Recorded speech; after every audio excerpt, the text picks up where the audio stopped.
Now, your Vegas assignment had a lot to deal with in it. And it's important to remember a couple of things. One, all we're working on at this point in terms of what we've actually gone over is Roto. So that would be animated masks, RotoBrush. We got into procedural stuff a little bit with extract where applicable.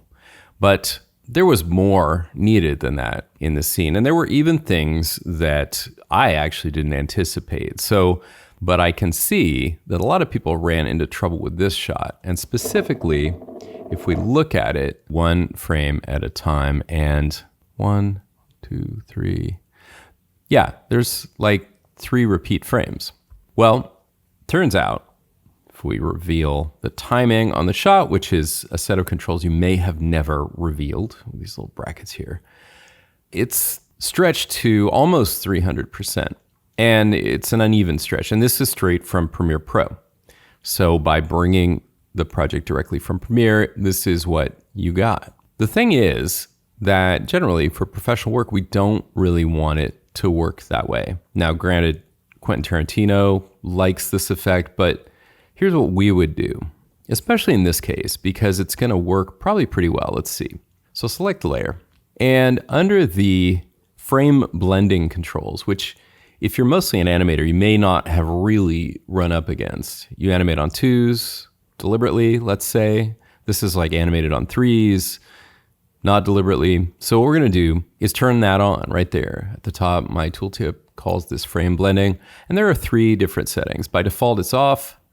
This one is going to do pixel analysis, that icon right there. This one is going to just, in a more brute force way, blend frames. So I'm going to go to this one.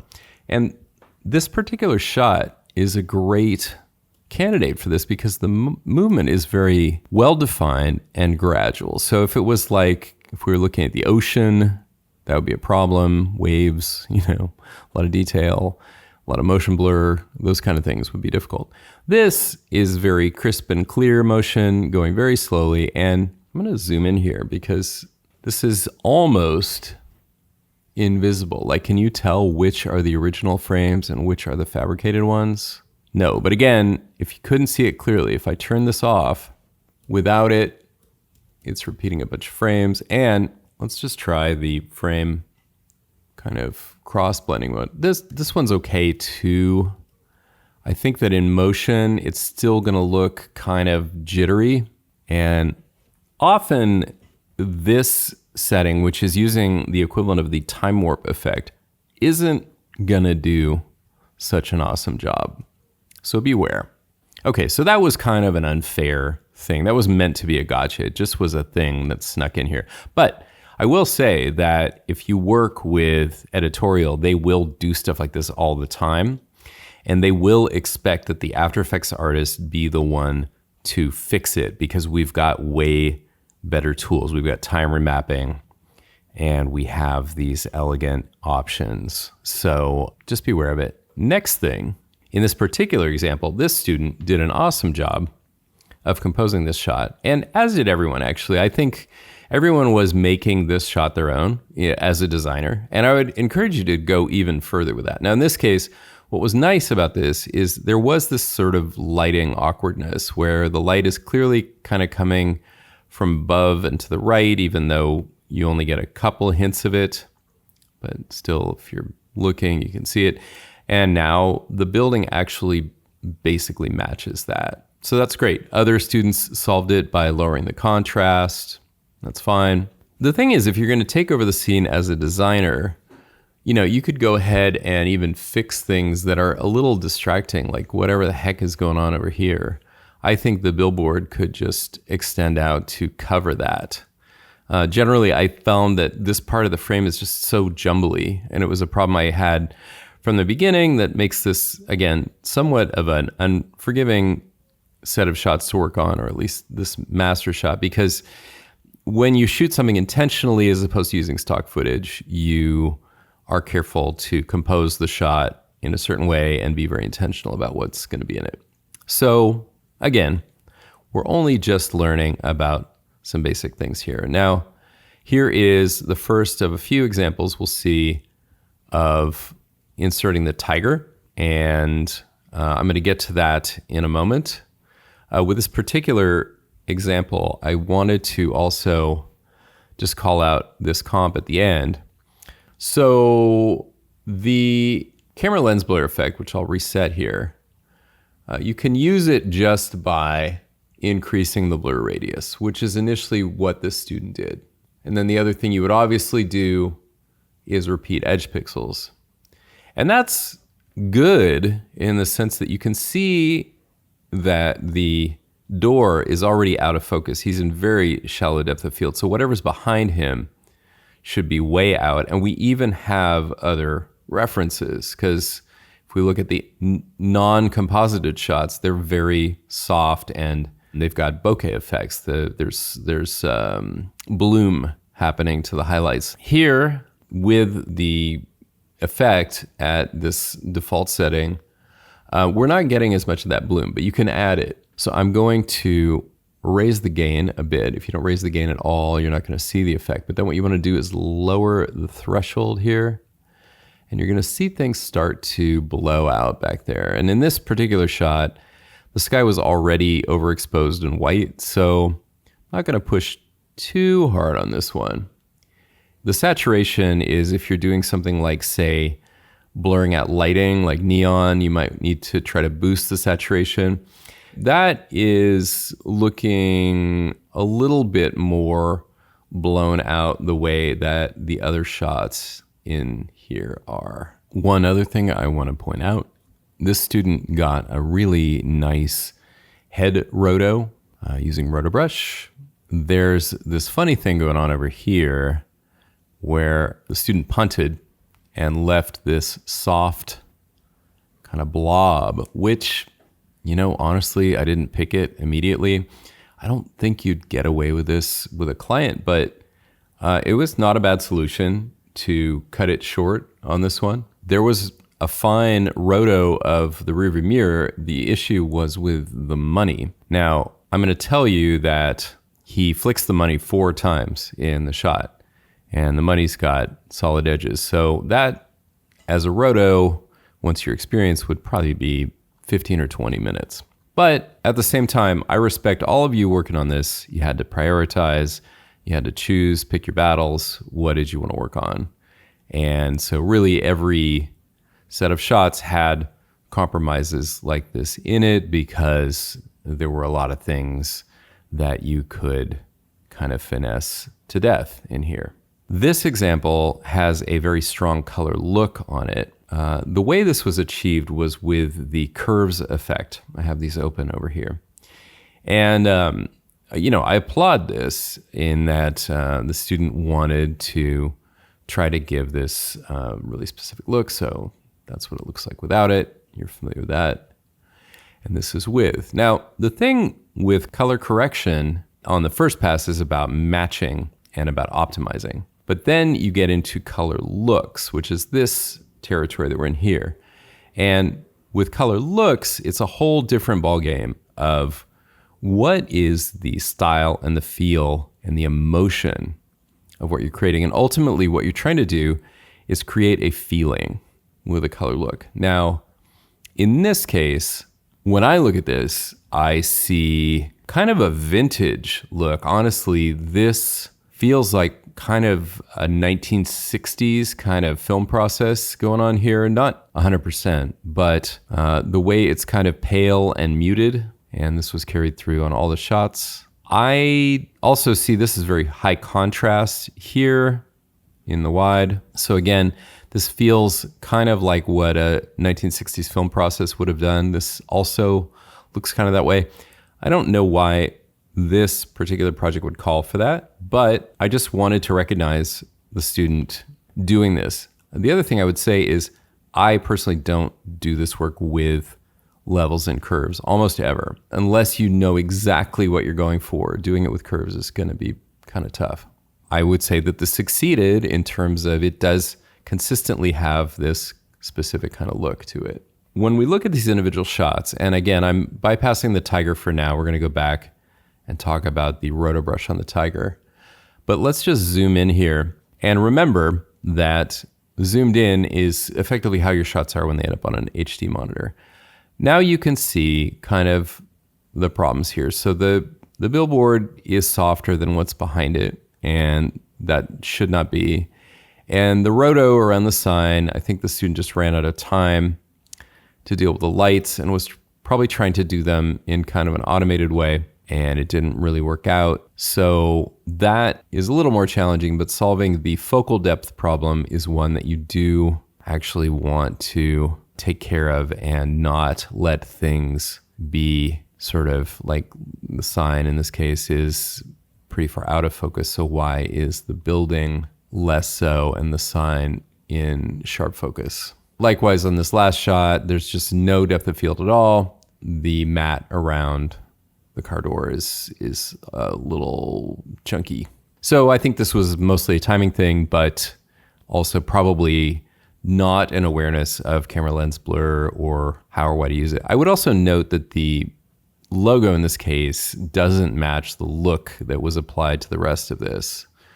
The logo is much more saturated now than the look that was in the shot, or rather in the whole sequence. And I don't know. For me, I doubt that this client would probably want this look, but it's all experimentation, right? Okay, in this case, I wanted to point out that I can tell if you haven't frozen your RotoBrush, which the previous examples did, because of how long it takes to bring up a frame.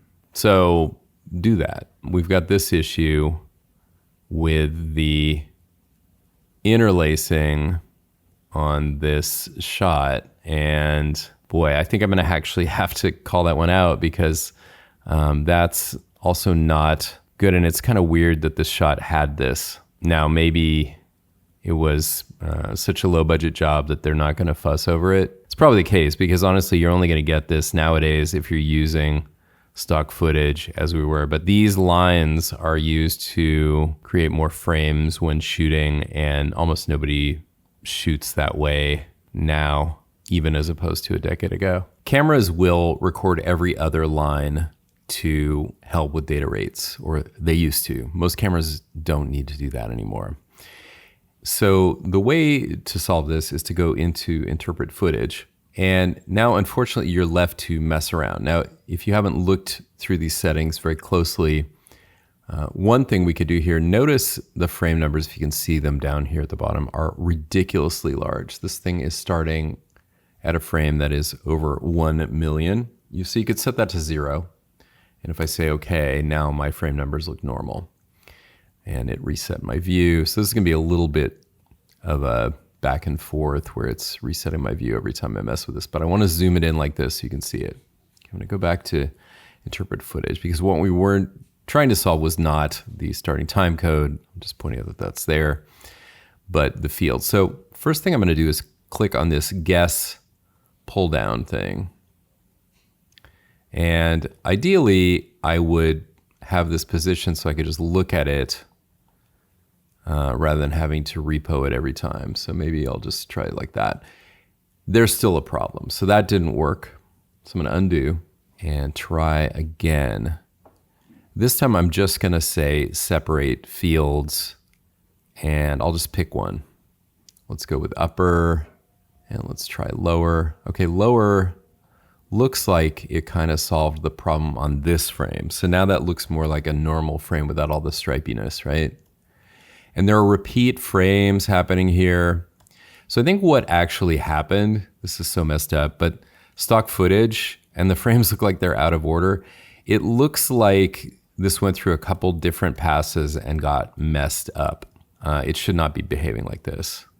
So this is a case where you kind of gotta hope nobody notices. But again, the problem here is I think this went through 2 different render passes and somebody at some point added these fields to it, and that was terrible. So I would say this is better because you don't get those lines, even though it's gonna be weird. You can see how it kind of jumps back and forth, but hopefully nobody's looking at that. And hopefully you never see this again.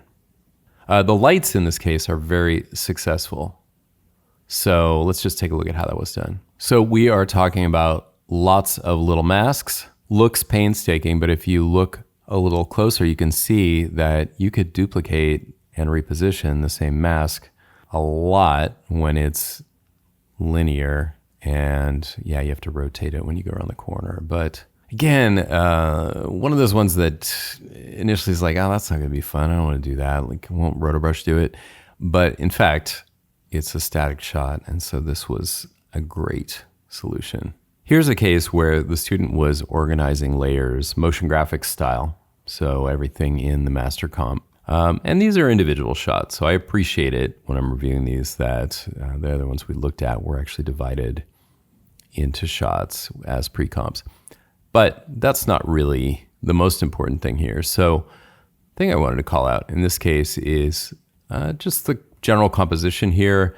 The building has had its contrast lowered so that you don't notice the lighting kind of oddities as much. If we zoom in, the focal stuff isn't as pronounced a problem here. So there's some softness around things. So it's not really standing out as much. The tiger actually is a little bit lost down here. So that's more of a design choice to stick the tiger down at the bottom where honestly, you're probably not going to see that fella. And this lamppost here, which you all had to deal with, let me just solo this for a moment. So this was done with a mask, which is great, but there's also a RotoBrush effect on here, and it kind of looks like maybe there was an attempt to RotoBrush and then punting to masking. I'm not sure that the RotoBrush is really doing anything here. Let's just look at it in the main comp, and it is costing time, as you can see there. So the issues would be, is the lamppost moving? And if so, is it enough that you really need to consider RotoBrush? And I think the answer was no here. So even if it weren't a locked off shot or the wind got the thing or whatever, it's much better not to rely on a RotoBrush. And I'd say that overall, I want to encourage you guys not to rely overly on RotoBrush. I know you live in the future and you want to have tools that just automatically take care of your roto for you today. But today, RotoBrush is not quite that tool just yet. In this shot, by the way, I wanted to also point out that the shot looks good. The contrast on the billboard is low, while the scene was adjusted to have rather high contrast. So that's a little bit of a mismatch. In this student's work, one thing that I wanted to call out is the change of the sign to say Las Vegas Boulevard. And I think that this student even went and got this image because it's green rather than blue, which I'm guessing is probably accurate. And later in the course, I'm going to describe to you what I call the kiss of love. And this would be an example of a little detail that the client would probably never ask for, but is pretty nifty. Now, here's something I really like. The tiger is gigantic. And this is a great opportunity to say that I'm not always about realism. This was a design project, this shot in particular, and it's meant to feel surreal and kind of like a collage or a montage or whatever the French word is that would suit it. So I'm down. And the tiger here looks good. Let's take a look at the RotoBrush on this one. I think the RotoBrushing was generally pretty good. Now, it is frozen, which is great. Freeze button right there for those of you who missed it. Save yourself a lot of time. I'll look at the alpha channel, and this allows me to point something out, which is, this is soft here. Now let's just open that effect, F3, and turn it off. So the real one has a pretty hard edge. There's a slight amount of softness, nothing like that amount of softness. So this actually lets me talk about a mistake that artists make, and I'm talking like artists who paint or draw, which is if in your head you think you know how the thing should look, you make it look like that. But here we have reference built right into the shot that it's not meant to be that soft. So Sure, along the bottom, we might want a harder line. I'll reset the feather in RotoBrush. And yeah, that's a lumpy looking line. So we could clean that up just by adding a mask along the bottom of the billboard where he's lying. And okay, you could have a bit more feather, but it was set at 72, which is a lot. We got this nice detail because RotoBrush lets me look at the strokes. Here, I'll use the Uber key. I can say that, yeah, we've got a bunch of edge refinement strokes. So this was done the way that I was advising you to do it, where you make the main outline and then you do some edge refinement right around where you've got little shaggy bits. Nice work.